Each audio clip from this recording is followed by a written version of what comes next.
Charles Collops, and he would have Sergeant Rock and other comic books that were popular at the time. Also, Charles, when we went to visit, always wanted to play Army, and so that kind of had some inspiration. Also, I've got a grandfather and uncles that served.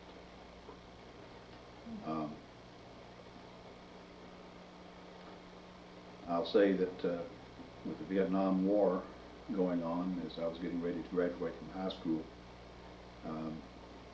I had some concerns about getting into the military.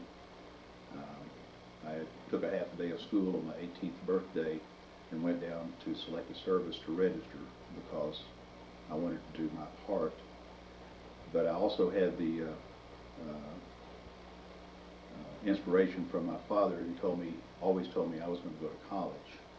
And it happened that I had applied for 2 or 3 colleges there in Texas, but I got a letter from Texas A&M saying that I was eligible for grant money and low interest loans. And I looked into that, went down to A&M on a weekend kind of a recruiting visit, and was recruited into the ROTC program. So you're from Texas originally? Yeah, Dallas, North Dallas area, Carrollton, Texas. I was born in Denton. And you're off to A&M now? Yes. I started A&M in 1969, majoring in wildlife and fisheries science. That required a lot of science and technical classes like physics and astronomy and so forth. And eventually that's what led, I think, to me being commissioned as a signal officer in 1973. Now in 73, Vietnam must have been winding down. Yes, they were. And so after going to jump school, by the way, I was one of about 420 Army officers commissioned in 1973, and was fortunate to be one of about 20 that were offered a regular Army commission. And so they kind of, they being the cadre at A&M, said that I needed to go to jump school and to Ranger school, and okay. And jump school was an adventure. I ended up fracturing my tibia, so it took 12 weeks to get my wings. I got my 5 jumps and never did end up in Ranger school. Went to Fort Gordon for my signal basic training, and then to Fort Hood, Texas. I think at that time, with the Vietnam War winding down, we still had the Soviet Union that we were dealing with, a lot of unrest going on in Europe. And so that's why, as a new lieutenant, I did not end up in Vietnam, but instead going to prepare to defend the Fulda Gap if that had to happen again. And how long were you there? I left Fort Hood in 1978. My first wife grew up in the Air Force and somehow didn't seem to appreciate my being in the Army and some of the requirements of doing a lot of training. And so I elected to leave the service, and I did that in 78. And after a number of forays to find a civilian employment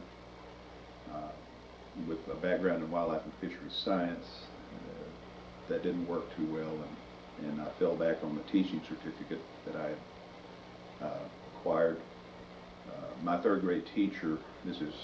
Grimes, told me one time, "You will make a great teacher," and I guess she inspired me to go ahead and tack a teaching certificate onto my bachelor's degree.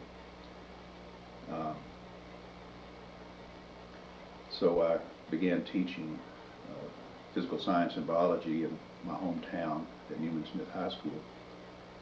And there I had a student who, about 2 years later, after I was divorced, she introduced me to her mother. And that's been 27 wonderful years since then, as we married.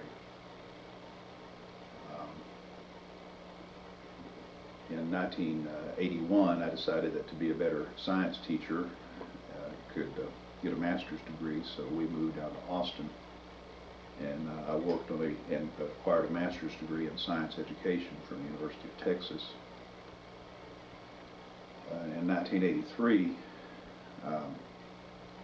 could use some more income, and I missed the military, and so I joined the Texas Army National Guard. We lived in Austin. I joined the unit that its headquarters was in Dallas, so we got to see a lot of highway time on one weekend a month, and that got me back into the military. Anything in particular you were doing for the National Guard? At that time, I was the S1, the personnel officer, or the adjutant for that signal battalion, and I'll say I was having to make some adjustments from being in an active duty unit where resources were pretty much available into a guard unit where the equipment was older and procedures were different. So, could you just explain very briefly, what does the Signal Corps do? The Army Signal Corps provides the communications equipment on the battlefield back to the headquarters, where decisions are made. In my particular case, I was trained as a tactical signal officer that would manage a platoon of people that set up a series of radio equipment. We're getting way down in the weeds here. Okay.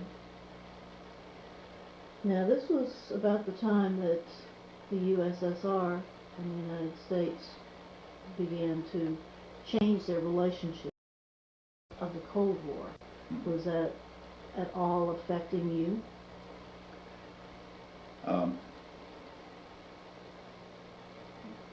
From our vantage point in the military, there seemed to still be the possibility of a threat. So even through my career as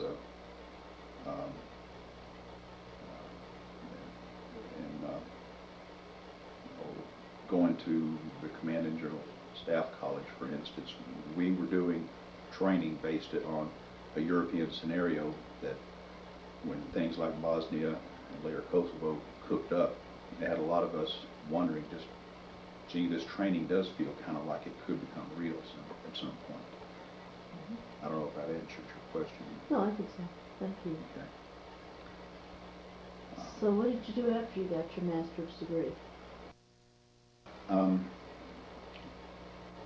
Well, 1983 was a turning point. I completed that degree and had joined the Guard, and was actually in the field at Fort Hood with my unit for summer training, and I got a phone call from one of my colleagues in Round Rock at the middle school where I was teaching while getting my degree.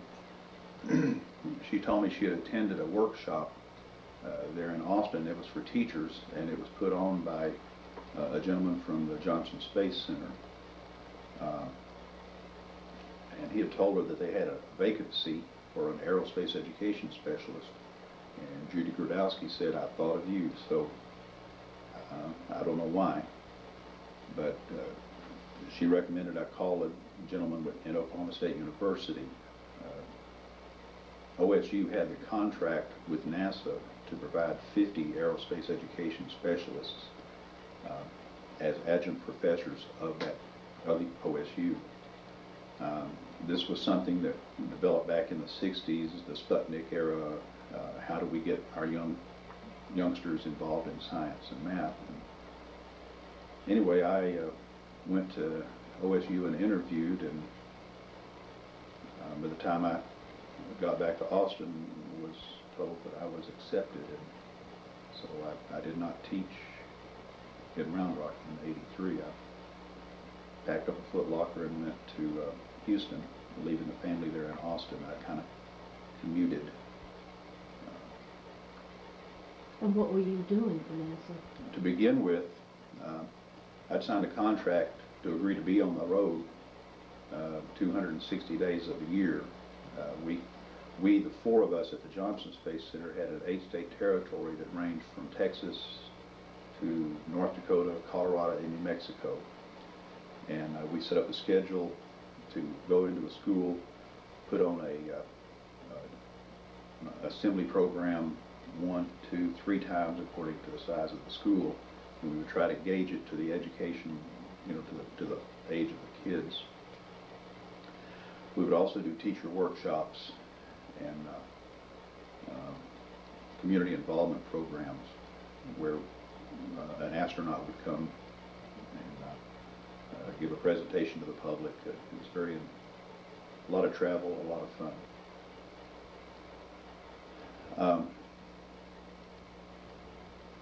Were you involved at all with the Teacher in Space program? Yeah, I was just having a funny feeling again. I started with the program in October of '83, and in December of '83, I went to one of the annual conferences they had, where all 50 of us adjunct professors would gather with the NASA education staff and so forth. This one was in D.C. And they announced a new program called the Teacher in Space program, and started talking about it, and I got a feeling on the back of my neck, kind of a tingly feeling, and I guess that was maybe a portent of things to come. After the process of elimination to choose Krista McAuliffe as the Teacher in Space and Barbara as her backup, my boss, Jim Poindexter, came in to the office where I was at the Johnson Space Center and said, "Take a look at this," and he handed me some papers. Well, it was lesson plans that had been submitted by each of the 10 finalists. And there were no names or anything. I didn't recognize them for what they were at the time, but a couple of days later, I was called in, and he had the chief of NASA Education Department there, and they asked if I would work with the payload integration folks and the engineers to create hardware out of these lesson plans and train Barbara and Krista. So that led down a fast path. We did in 18 months what would normally have taken 2.5 years or so to put together that. I also did education programs there at the Space Center, and some travel still. And after the Challenger accident, continued that until it was October of, or the fall of 1988. I was still in the Texas National Guard, and that was a time when the Army had decided that they needed a totally new battlefield communication system. Commanders needed to be able to communicate on the move from their vehicles, and something called mobile subscriber equipment was developed. And the Army decided this time we're going to field it across the board to active Guard and Reserve units. The Office of the Adjutant General of Texas started casting around for someone to be the state coordinator, and I got recruited. My boss from OSU told me that I should take the opportunity for a 15-month tour. Who knows, it could turn into something full-time, and eventually it did. So we created a new signal battalion in Texas, and then we converted the existing signal battalion from the old equipment to the new mobile subscriber equipment. And that was a lot of fun. And how was this important to the military? Well, the importance was, as our military was downsizing on the active side, we knew there would be more and more requirements for the Guard and Reserve to be involved in the training and actual deployments, and we needed to have seamless communications. If radios can't or won't operate on the same frequencies, then you've got no communication. It's not a breakdown, it's no communication. And historically, our National Guard and Army Reserve units have not been funded or equipped on parity with active duty. And so this was the Army's chance to, down to the warfighter level, have that kind of connectivity. So you'd say that probably the military was making a shift now from active Army more towards the Guard and the Reserve? Planning to use the Guard and Reserve more and have the Guard and Reserve better trained, because with the interoperable communications, when the Guard and Reserve units went for their 2 weeks of annual training, they could train with active duty units because they could communicate. In 1975 and 76, I was on active duty, 16th Signal Battalion. We convoy went to Fort McCoy, Wisconsin to train National Guard and Reserve units.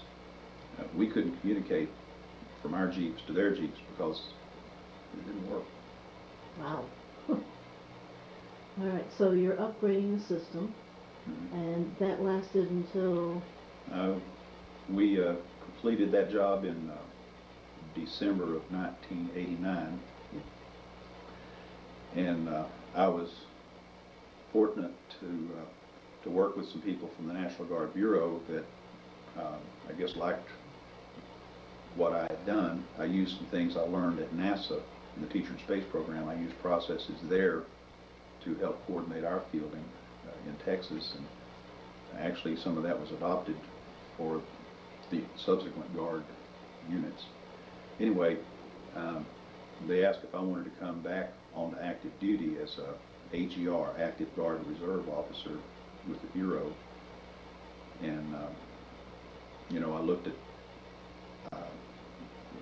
the benefits and opportunity to serve, and it was good for my family, I could tell. My wife, who, Dixie, she learned as we were dating that I was a captain in the, at that time, inactive reserve. She asked, "Is that better than a sergeant?" And I said, "Not necessarily." But anyway, she became very supportive. There's a couple of trophies back here that she earned. I didn't, for her work in family support groups in Guard units I've been in. But now you've made me lose track. I'm sorry. I think No, I've lost track. You didn't make me. How you were deciding to go back active duty. Okay. We decided it would be good for us and could lead to a retirement someday. And I enjoy being in the military, the camaraderie, the order, the disarray, but the order. And so I ended up being accepted to become a ROTC instructor at Trinity University in San Antonio.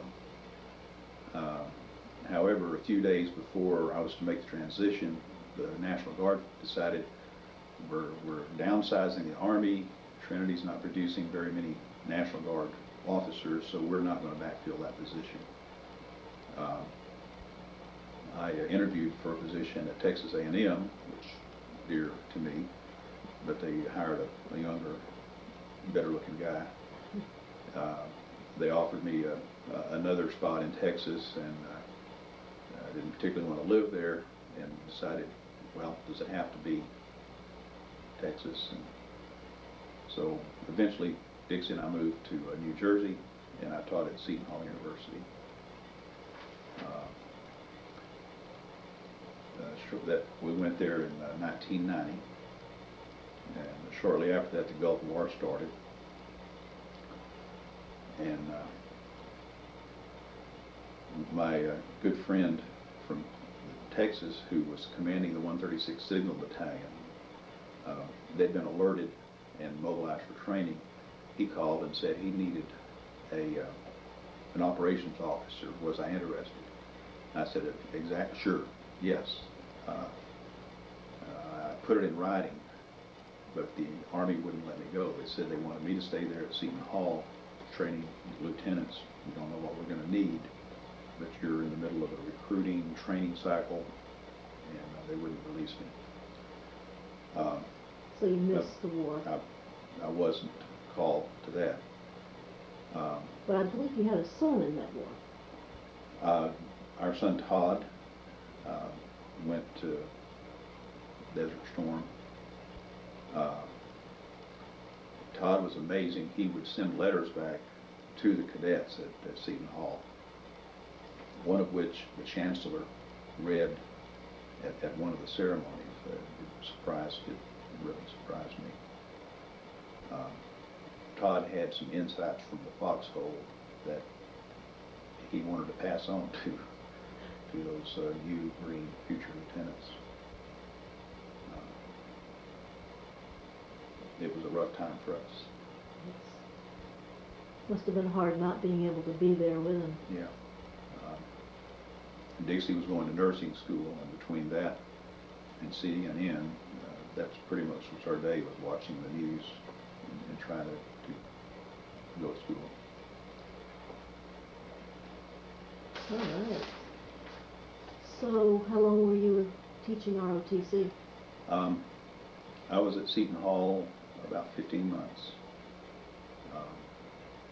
I was called by the personnel folks at the Bureau. They said they had a position for me and needed me in 2 weeks, and the university wouldn't let me go till the semester was over.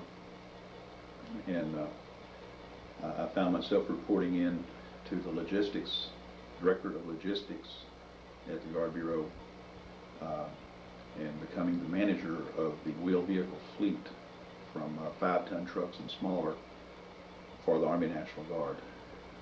And that was for over 1,700 units around the country.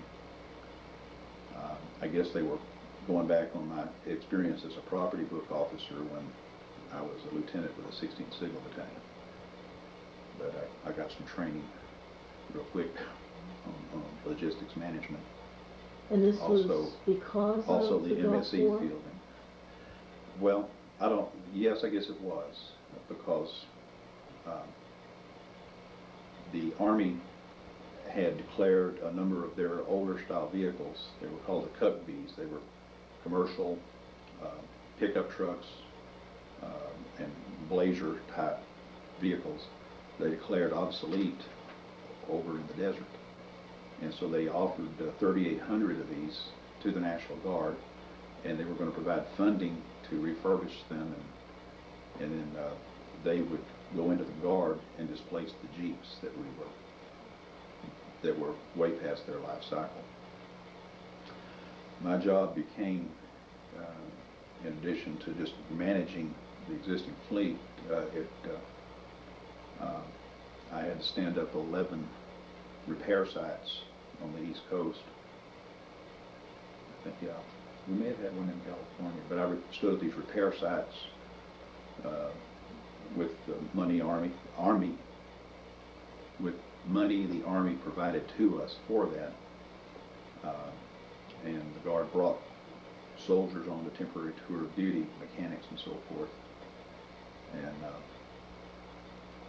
we kind of ran into a challenge in that the fiscal year was running out, and the Army was not just sending 3,800 Cuck-Bs, they started adding in Humvees and other vehicles. And so I heard of the term Iron Major in relationship to the Pentagon and so forth.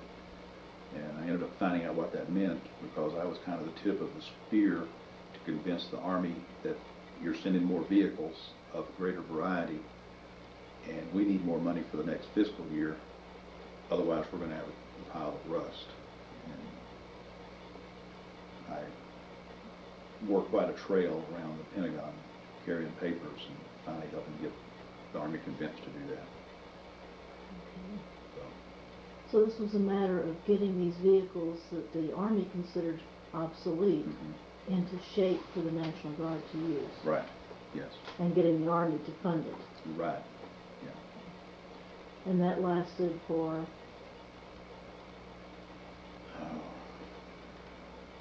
About a year and a half. About a year and a half.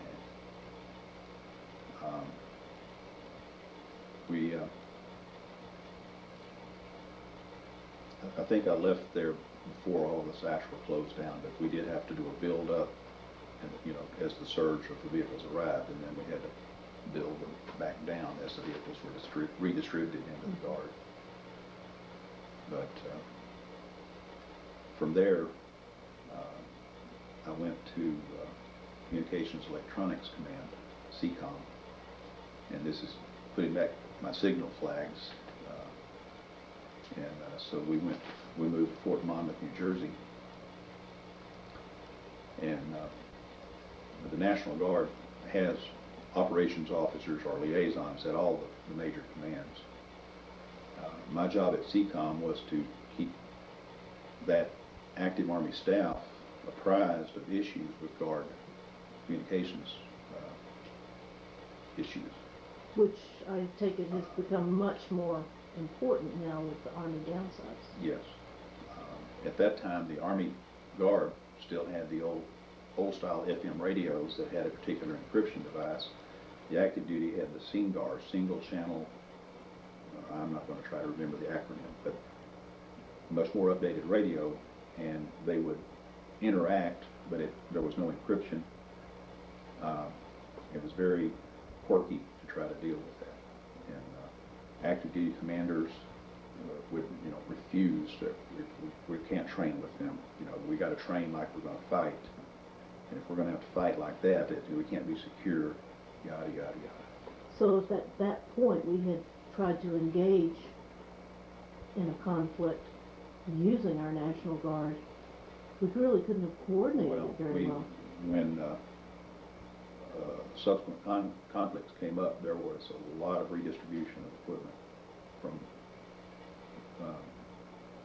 low priority active units, low priority Guard or reserve units to get the SINGAR's radios redistributed to units that were going to go into action.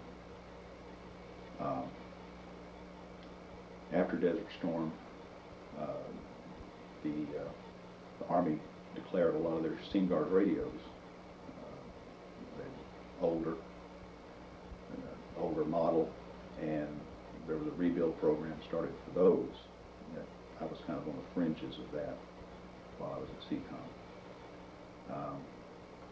Congress has a program called the Dedicated Procurement Program, DPP, and they will allocate funds for the National Guard to help the Guard try to maintain parity with the active duty. And so at CCOM, I managed some of that money to buy night vision goggles, an automated firing system for field artillery. I think they call it AFATABs. There was constant struggle for our Guard and reserve units to have equipment that was as good as, or at least would interoperate with the active duty. So. Oh. When did you head off to? You were up to late night.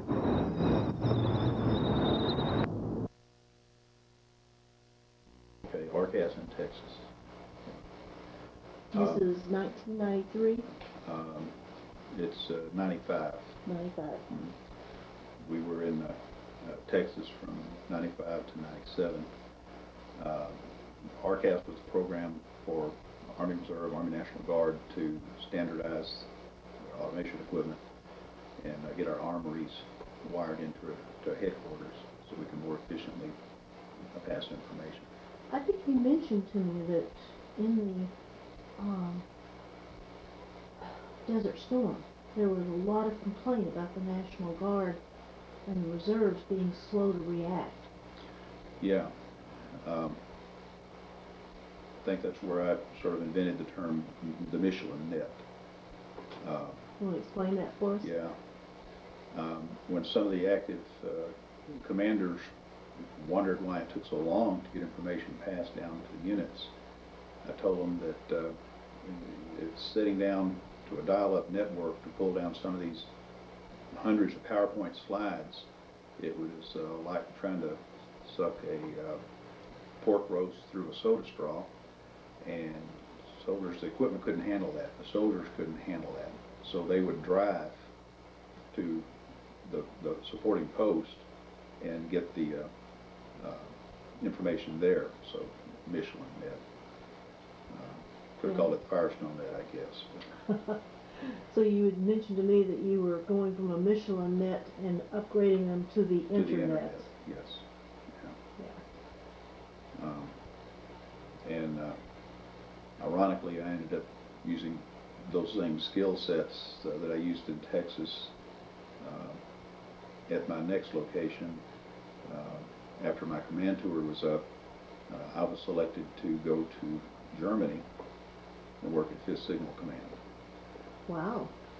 And what was 5th Signal Command doing in Germany at that point? 5th Signal Command is a 2-star headquarters that supports the commander of U.S. Army Europe in Heidelberg. And at that time, Bosnia was in full swing. The potential for Kosovo on the horizon. And by coincidence, General Neighbors met Colonel Craig Burchard, who was the National Guard liaison at USAR headquarters. They met at the airport in Frankfurt and got to talking about what do you do. And Colonel Burchard said he represents the Guard. General Neighbors said, how do I tap into the Guard and Reserve signal community so that I can give relief to our active duty signal soldiers? And that led to reinstating a position that had gone away at 5th Signal Command some time ago. And I was selected for that. So now you're coordinating National Guard with active? Yes. Started out primarily National Guard units that would come over for their 2 weeks of annual training. They would ship over and they would train with active units. In the case of the wire and cable type units, they would actually go and do, they would train as they were installing wire and cable and that sort of thing. So they were upgrading the facilities and getting the training, getting the familiarization with the terrain, the customs, being in a foreign land, all the benefits that come to a soldier for getting out of their backyard or getting out of their same old. I've seen units back up and use the same tent stakes that they were used last summer and the summer before. Yeah. Now you're out, you're learning a great learning curve. And then we got Army Reserve units involved in doing that too, not just in Germany, but in Italy and Belgium and so forth. And certainly then in Kosovo, Bosnia rather. Mm-hmm. In fact, we had a unit from the Texas Guard, the 136th Signal Battalion, and then eventually the 249th Signal Battalion. Some of the staff that had worked with me came over, and that led to my one trip down range, as we called it. General Neighbors wanted to recognize some of our guardsmen and wanted me to go with him. So it was a unique experience for me, not only to go downrange, be involved in that, but coincidentally, Todd, who had been in Desert Storm, happened to be in the area, and we managed to meet and visit for about 45 minutes in Tuzla. So now you're talking about actually going into the conflict area. Yes, the hot zone, they called it. And where were you? Can you tell us that? Yeah. We flew into Tuzla base and transferred to a helicopter, and then went into Sarajevo, and spent the night in a kind of a bombed-out hotel there that they were using. And I've never deployed. Um, One of my current students, we were talking about this, and I said, I've never deployed. He's a chicken. And I said, it depends on where you are. One day, just before I retired, I was in uniform after work at a tool store. A gentleman came in, kind of could tell he might have been from Vietnam era by the old fatigues, and he dressed me and we talked. And I said I'd never deployed, and because I felt bad about that. And this man looked me in the eye and pointed his finger at me. In fact, he said, "Did you go everywhere the Army told you to go? Did you do everything the Army told you to do to the best?" And he said, "You get that monkey off your back, because you did what you were told, asked, what was expected." He said, "It's the luck of the draw, and you quit worrying about that." And it helped a little in here, but there's that feeling sometimes that you didn't make a full contribution, or in my case anyway. Where were we? You were visiting Todd in Sarajevo. Todd was on a tour in Bosnia, and that's Dixie's son, and we got to have a little talk, a little visit, and that was good. Hadn't seen him in a long time. I know what triggered this. General Neighbors, and I would fly to the signal units up on hilltops, and as we were doing that, we flew over one area that you could tell where armored personnel carriers from the Serbs had come up the road, shooting and raising mayhem, and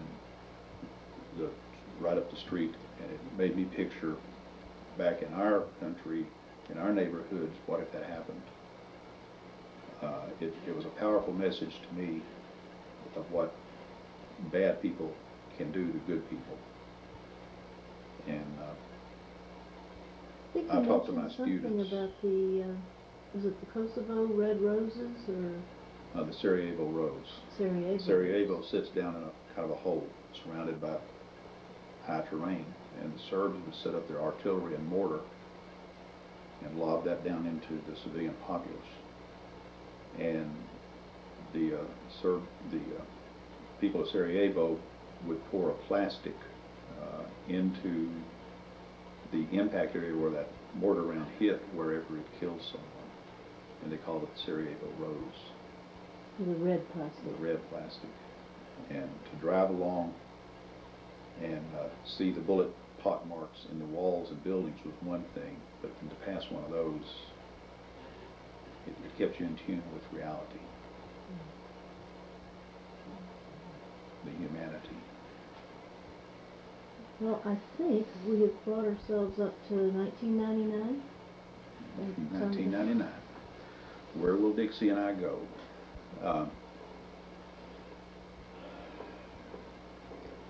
I was at a point where I would either be selected for a colonel and get a full retirement, or wouldn't be selected, and I'd have about 18 months to 2 years left. The Guard was contemplating sending me to Fort Huachuca, Arizona, where they had a colonel's position, but the staff at Forces Command, the four-star headquarters that is responsible for training, mobilization, and deployment of continental U.S. Army troops, Guard, Reserve, active, they were thinking it may make better sense to have the colonel there in that headquarters in McPherson in Atlanta. The struggle was going back and forth. I ended up in Atlanta in the G6, or the signal staff, at Forces Command. Even when I reported in there, the Guard personnel person there said, they're still talking about sending you to Huachuca. Okay, we'll go, but we really wanted to be closer to the East Coast, but we'd go if we had, of course. Um, at Forces Command, again, it was a matter of being involved in getting Guard and Reserve communications capabilities on parity with the active. Now this is a period of time when there's not a whole lot going on for us in terms of conflicts. Is that accurate or not?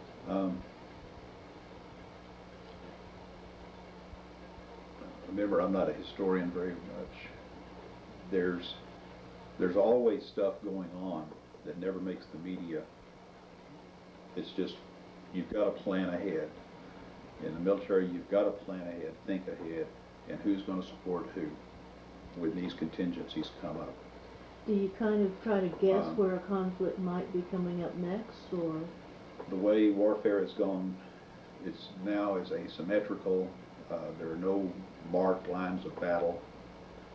The old way that I was trained in that Command and General Staff College, where you drew lines across the map, here's the forward edge of the battle area, it's not there. The one thing our current enemies don't have very much of is air superiority. But they'll fight us on their turf. They use unconventional means. Anyone's a target.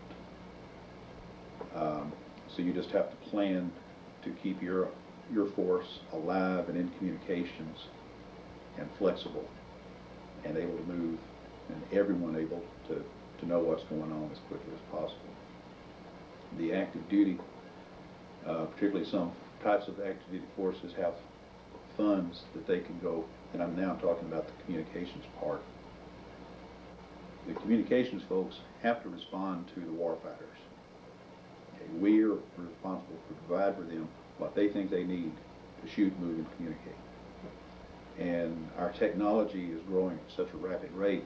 Commanders were learning about video on the battlefield, digital access to things. So the active Army had the means to go out and buy commercial off-the-shelf equipment, COTS equipment. Radically changes the way they communicate. So in other words, Guard and if Reserve, they come out with a new product, they can just go to Radio Shack and pick it up. Very simplified way of putting it, yes. The Guard and the Reserve, the funding constraints are very in place, congressionally mandated means and so forth, and it was wreaking havoc with all that interoperability that we were trying to build between the warfighters and the Guard and the warfighters and supporters, both sides of active duty. And so that became a big piece of what I was involved in at Forces Command. If you don't evolve, you become extinct. And I didn't invent that, but I guess that's my biology background that when I picked up on it, carried it through, convincing the Chief of the National Guard Bureau and convincing the Chief of Army Reserve they needed to get in and help us buy this COTS equipment. There were actually people that thought we were talking about literally COTS. Bless their heart. But the importance of that, of them demanding and fighting with Congress or whoever for their communications community to have the flexibility to buy what was required to link into the active, or more importantly, for the Army to fight with Congress. See, the funding for the Guard and Reserve, it all comes out of one Army pot of money, and then gets parsed between the active Guard and Reserve. And there needed to be more attention to get more money parceled out to the Guard and Reserve to buy the COTS. I guess that's a better way of putting it. We had to get away from that Michelin dip because things are happening faster and faster on our battlefront, battlefield, battle space, whatever you want to call it. We were doing that not only for the tactical side, but become from our armories to our headquarters, more efficient, get in more bandwidth, to make everyone more efficient with their training, mobilization process, and so forth. Alright, well, I think we're up now to September 11th.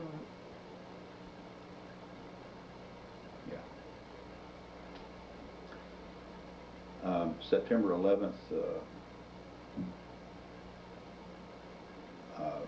one of my colleagues and I had flown to D.C. to attend one of our quarterly conferences between Guard and Reserve communications leaders to have one of our in-process review sessions. As Jeff and I checked in to get our rental car, the car agent answered his phone and said, "Oh man, that should have been bad. Must have messed up a lot of floors. God, that's terrible." Yeah, and hung up and finished renting us a car. We drove over to the hotel, didn't turn the radio on. We were talking planning, whatever. And as we went up the escalator in the Doubletree Hotel across the highway from the Pentagon, we could see the big screen TVs were set up for some conference going on, but the World Trade Center was burning. And we contemplated that for a few minutes, and I went over and got in line to start getting a room, when a hotel employee came running down yelling, "A plane just hit the Pentagon." Curious, having worked there, Jeff and I ran down to see, and the smoke and the people coming out. And I looked at Jeff and said, "You know, we're supposed to go to emergencies. You ready?" And he said, "Yeah." So we dumped our luggage. I knew no one would be looking for us, so we could run, because when they evacuate the building, you get your teams, you do a head count. And Jeff and I went to go see what we could do to help. And eventually we got to a point where they said, "If you're not medical, go help direct traffic, because we're going to have ambulances and fire trucks coming in and so forth." So that's what we did.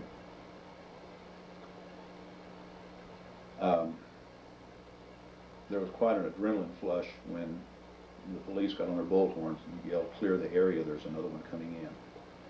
And I remember looking up at the sky in a way I had never looked at the sky before.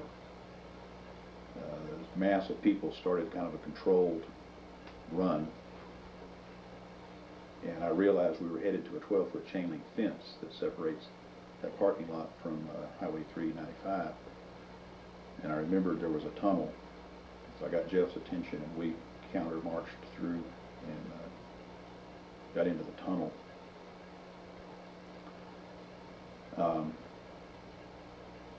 We stayed there a little while and then went back and then kind of formed a human chain. It became evident nothing was going to happen, so we helped the traffic.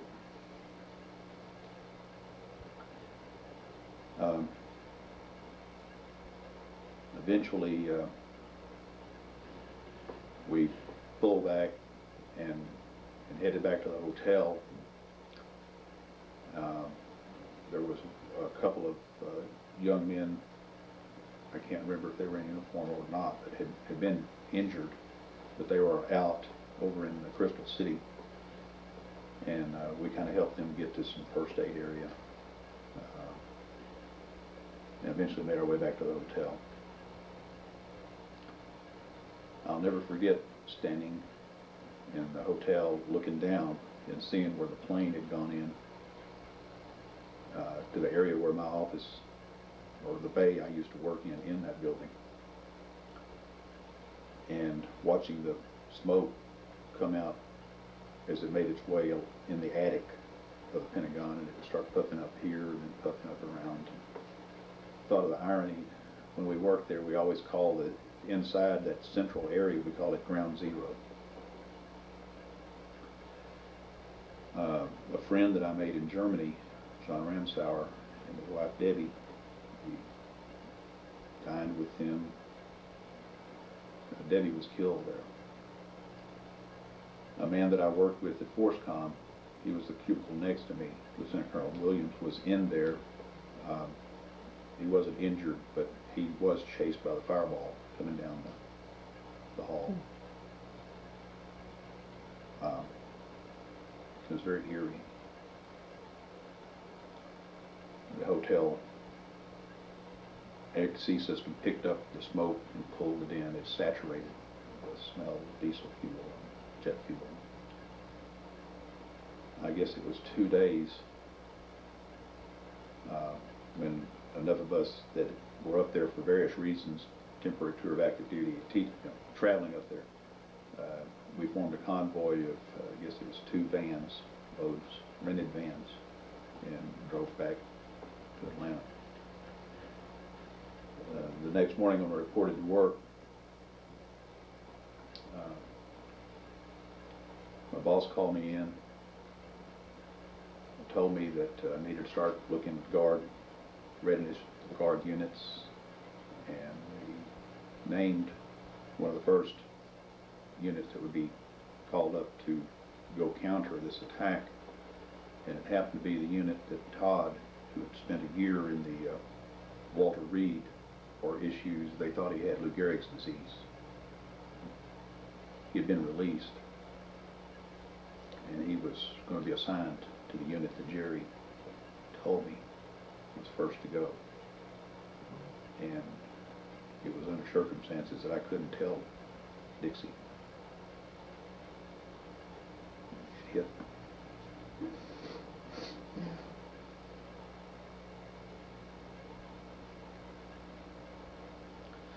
Our focus became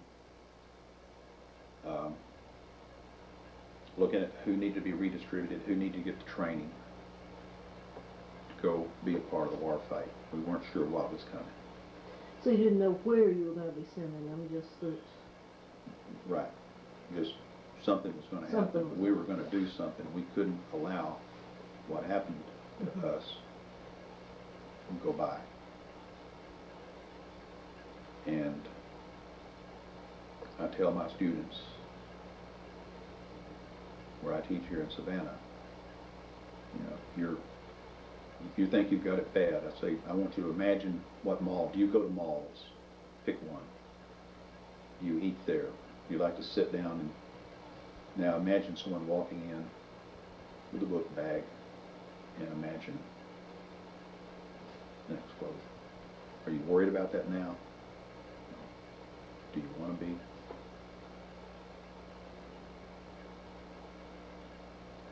I'm digressing. Maybe. Well, let's see. We moved into the Army gearing up for a conflict. I mean, I think every American was certain that there was going to be a conflict, not necessarily where or which one. What happened? We put a lot of units and a lot of individual guard and reservists, mobilized them for active duty. We had teams going up to the Pentagon area to put in alternate communications to reinforce what was there.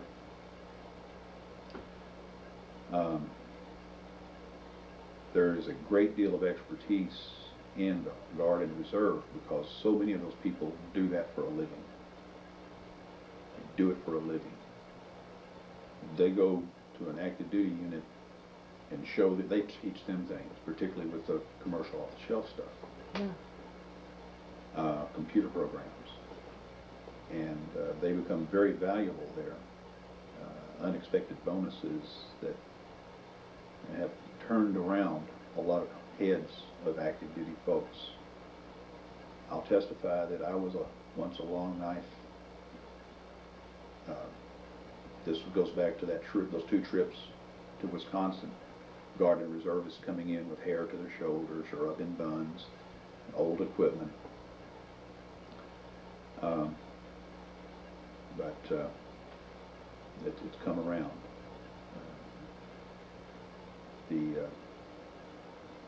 Give them the tools. They're capable people every day in the civilian jobs they do, and they're even more capable people because they take that into harm's way. They take that knowledge there. Frequently, it's not appreciated. So it sounds like the military has almost done something of an about face with the National Guard being the front line. Some of the first units, and I'm no historian, Mm-hmm.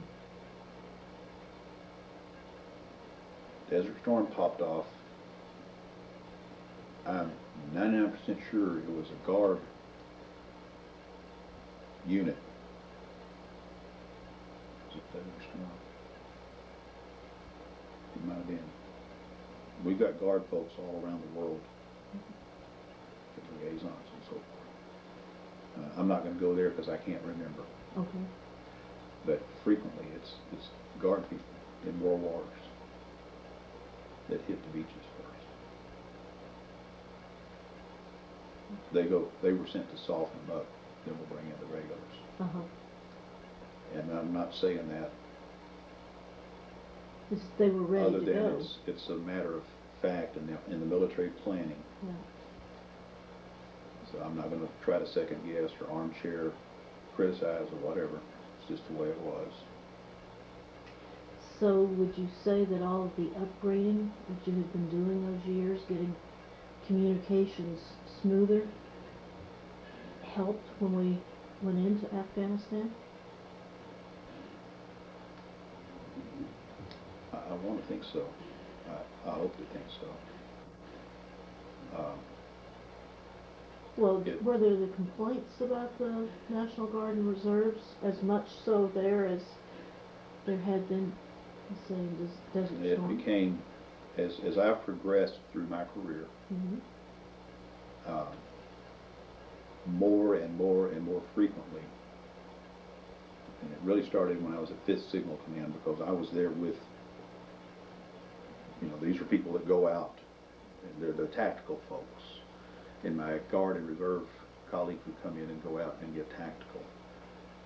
And more active duty commanders and staff saying, I couldn't tell the difference between a Guardsman and a Reserve active duty guy except for the patch on their shoulder. And we're talking from proficiency to appearance to, well, that's it. Yeah. Well, that's great. Now you're retired. What's that mean? You retired in 2004? Mm-hmm. 31 March So you 2004. sitting around your rocking chair? Don't even have a rocking chair. She gave away my recliner. It's just as well. I guess a couple of years before I retired, we went to National Guard convention, and I got to look at all the camaraderie and the things that I've been part of.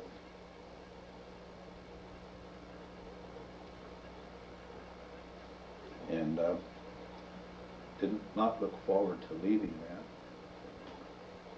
And I guess Miss Grimes kind of tugged at my ear a little bit. And I remembered there's a program called JROTC. Someone, and I can't remember who, had mentioned that, put that bug in my ear. And I told Dixie on the way home from that conference that I think I'll try the JROTC program. I didn't know what I was getting into. And that's okay. I sound different. You sound different. That's okay. 2 ears, 2 eyes, 1 nose, 1 mouth, 1 head, 1 heart. One controls the other. And I hope I'm helping. Well, give us a little idea about your program. Which high school are you in? I'm How many at kids? Alfred Eli Beach High School in Savannah. We have about 1,200 students there. And how many We are in had ROTC? our initial stand-up was about 240 cadets. A few have dropped out, or we've moved them on, helped them. We're down to about 220, I guess, 220 cadets.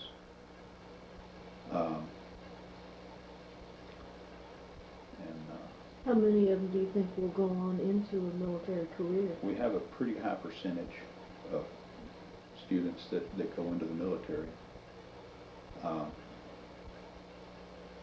Many of them because it's a way out. Let's see, we had to change tape again. So I think where we're at now is you were telling us about the challenge of training high school students in ROTC during a major conflict. Yeah.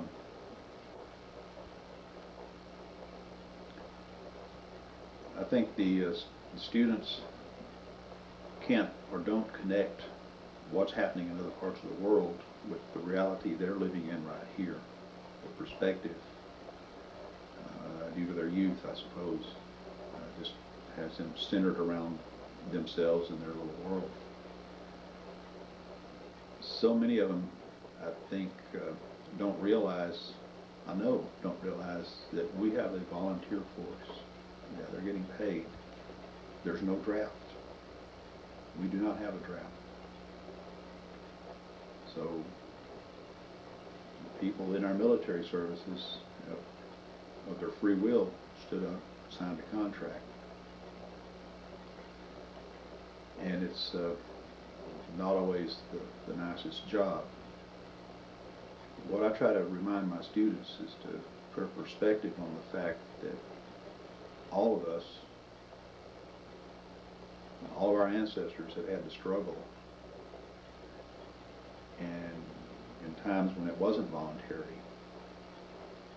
to maintain the lifestyle that we have nowadays. And I try to get them to watch the news or to read about the lifestyle other people have on this planet and get a perspective. If we, my generation, them, their generation, and the generation they produced, don't defend what we have now, someone else will take it. And there are people all over this planet that, they want to live here. They want to be here. I guess I tell them the old saw that you can move to Germany, but you can't become a German. You can move to Italy, but you can't become an Italian. But you can come to the United States and you can become an American. And thousands and thousands of people want to do that. I ask my students, what makes you any better than your ancestors or my ancestors who were drafted? What makes you any better than them when it comes to defending where we live in our lifestyle? And they usually don't get answers to that. Sometimes I get some very thoughtful looks. And I guess I've had a couple of students that have come back and shaken my hand after a couple of years and kind of said, now I think I understand. And that's what has helped keep me doing this job.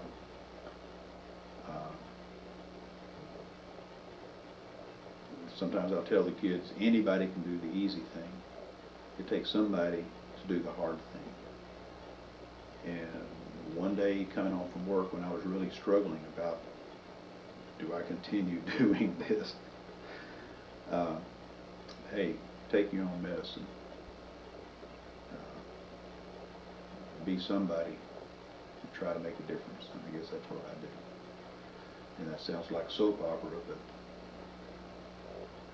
it's the way I am. Still serving the Army wherever they need you. Yeah, I guess so. Well, thank you very much. It was very interesting, and I appreciate your taking the time. Well, I appreciate you asking the easy questions. Thank you. My pleasure.